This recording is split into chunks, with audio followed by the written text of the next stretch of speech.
Sure, you can study the Ten Commandments. You can study the Torah that was revealed. But the event itself, what more significance can we find?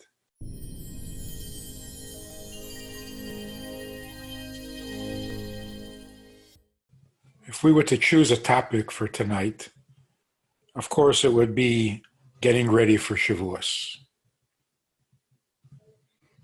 the anniversary of the giving of the Torah. And every year, 3,330 years, every year we find some inspiration. It just the well doesn't run dry. I actually had an interesting observation from a non-Jewish friend.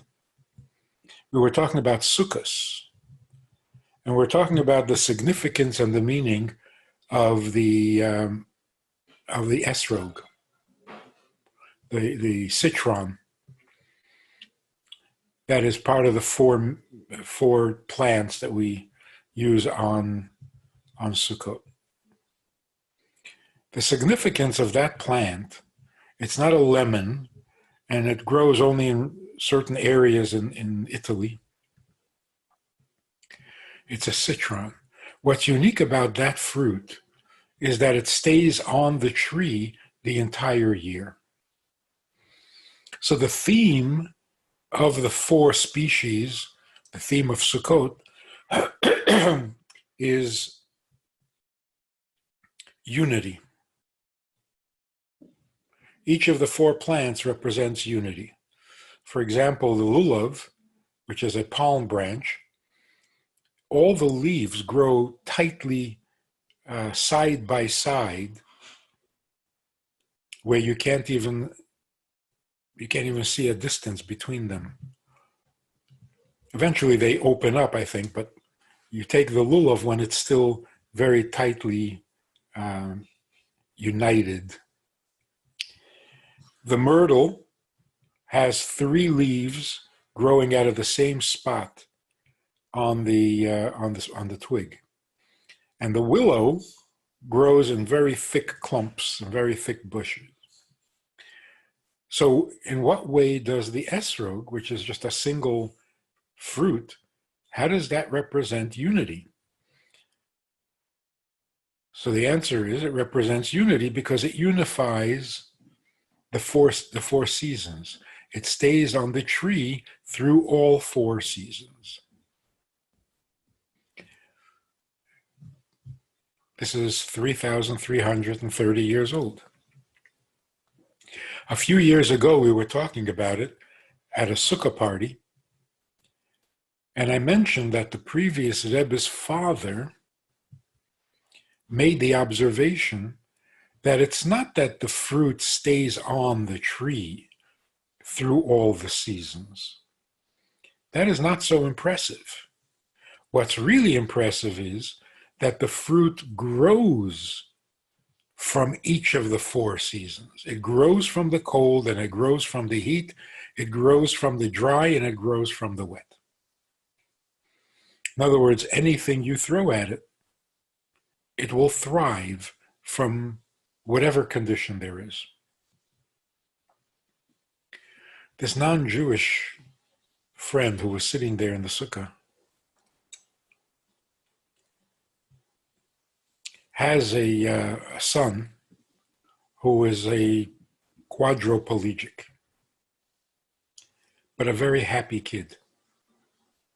So this message, this idea that you thrive no matter what the conditions are, this was very meaningful to him, very relevant.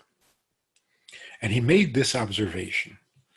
He said, how old is this wisdom, this insight? And I thought he was talking about the original choice of the esrog. I said, well, it's in the Bible. It's 3,300 years old. He says, no. The more recent, how long ago was that? I said, about 100 years ago. He says, isn't it amazing? After 3,200 years, you can still come up with such a profound insight, not just some leftover insignificant detail. So each year of the 3,200 years, people came up with a profound new insight, and you're still not finished. See, we take this for granted.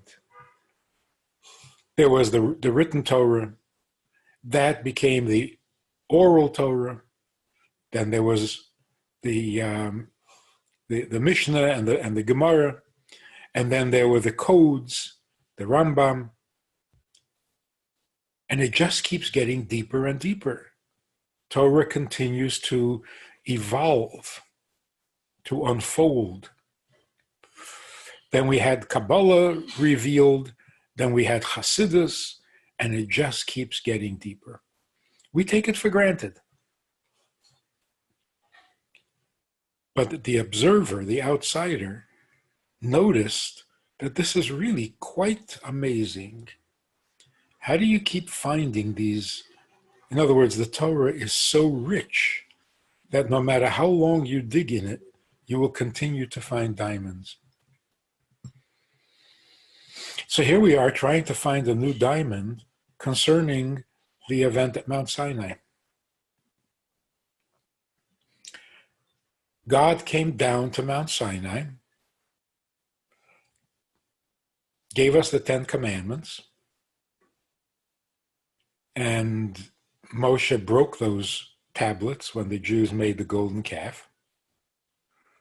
So after the first 40 days and 40 nights that Moshe spent on the mountain, he went back up to receive the second tablets, spent 40 days and 40 nights, and this time he came down with the tablets and the 10 Commandments, but also the entire oral law, meaning all the explanations, all the details of how you do all these commandments that are in the written Torah.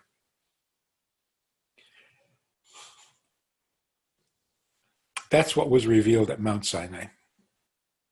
What more can you add to that?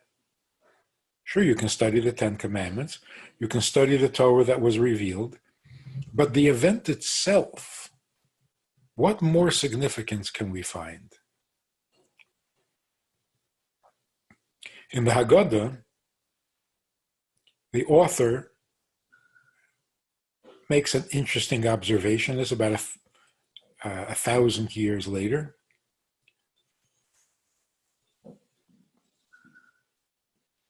If God had brought us to Mount Sinai and not given us the Torah, dayenu, we would have reason to be grateful. That would have been sufficient. To understand what they're actually saying, what virtue is there to being at Mount Sinai if you're not going to get the Torah? It's just another mountain, not exactly a tourist destination. The meaning of it is, if God had brought us to Mount Sinai and just revealed his presence without telling us the Torah, which is part of what happened. The people heard God, the people felt God's presence. And in addition, they got the tablets with the commandments engraved in it, and the oral Torah the second time around. So if we had stood at Mount Sinai just to have this moment of contact with God, because Moshe went up the mountain and God came down onto the mountain. There was a closeness, there was an awareness, there was a revelation. And even if that had not been captured in the words of the Torah, it would have been a magnificent experience, would have changed us forever. It would be interesting to look at all those dayenus that we go through, the entire list, and explain how every one of those experiences, when we say dayenu, we don't mean it would have been sufficient for the generation or the people who were there at the time. It's dayenu. We would be satisfied. We today, reading the Haggadah, we would be satisfied with that experience. So every one of those details in the dayenu affects all Jews of all times. So if God had simply come down to Mount Sinai and we felt his presence and heard his voice, that would affect us forever, and we would be forever grateful. In addition to that, he gave us the Torah. What exactly happened when he gave us the Torah? Chassidus explains the pre-Torah world versus the post-Torah world.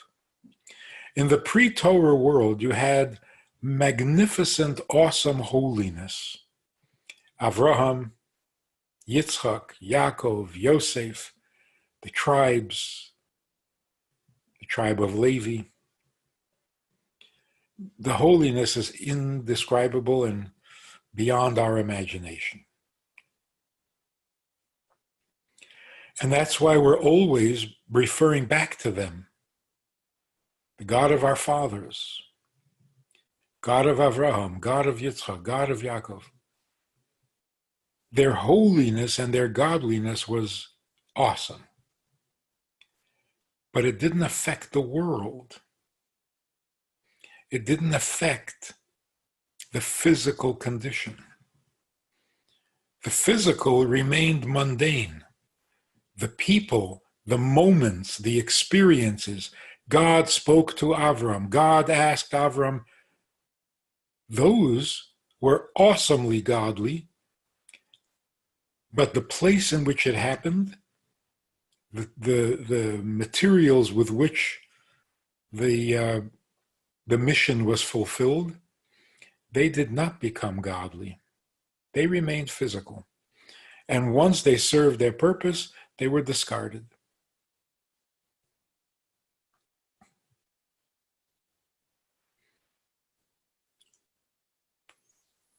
Once the Torah was given,